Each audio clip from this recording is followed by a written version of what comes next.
Thank you very much, Mr. Chairman, as always, for your leadership on these matters. Social Security is a lifeline for many of my constituents. In fact, Nevada beneficiaries receive $550 million per year in benefits. There are 5 Social Security benefit offices in Nevada, including one in my district in North Las Vegas. This is a lifeline, as I said, to my constituents, many of whom are low income and are in communities of color. And I want to commend my office, who works extremely hard to provide the Social Security benefits that my constituents have earned and that they deserve. In fact, as of April 2022, 70,221 of my constituents have received some form of Social Security benefit. Unfortunately, due to COVID-19, my constituents, who are largely from the African American and Latino communities, have been unable to receive such benefits due to a lack of staffing and resources. So, to anyone who can answer, how are you conducting outreach to communities of color who rely on Social Security as a lifeline to provide for their basic needs? And can you highlight, or do you know, why there are disparities within the Social Security Administration between communities of color?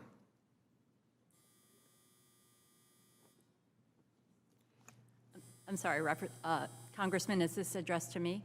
Anyone who can answer the question. So we have been engaging, the Social Security Administration has been engaging in a number of outreach efforts to reach people facing barriers and communities of color. Our outreach really started during the pandemic when we were meeting with advocate groups. We meet with advocates regularly.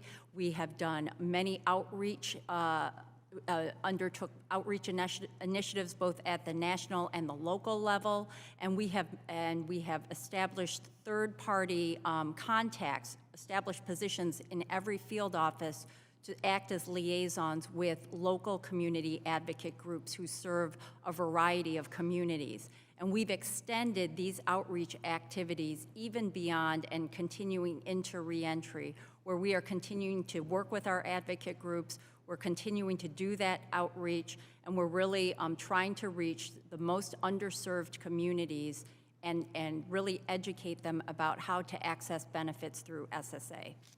Well, I'd like to sit down and review that plan with you to see how we can improve. When you say relying on outside advocates, so it's not a responsibility of the SAA specifically. Are we funding these activities within the Social Security Administration?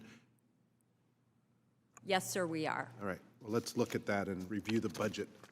I want to switch over to inquiring about digital signatures, because this is something that has become quite an issue. The SSA requires third-party representatives to submit their clients' applications electronically, provides online forms for doing so, and accepts digital signatures on these forms.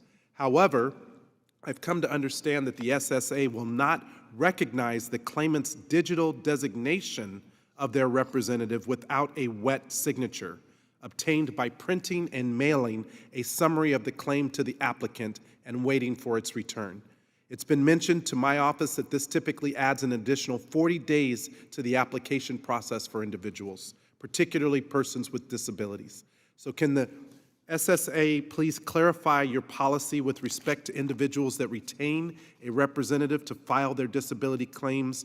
And what is the rationale for this policy? How does it ensure equity for those with disabilities? And how does it demonstrate a commitment to the highest level of service for those attempting to navigate a very complex disability program? The area of digital signatures or electronic signatures is one that the agency is currently working on. I'd like to provide you with a more detailed response on the record. Thank you. Anyone else? I think Vallis and I are likely to say exactly the same thing about this, which is that this is a huge problem. This is something that claimants' representatives run into that delay and add to the delays that I talked about in my testimony, where we're getting to 6 months before the initial determination is made.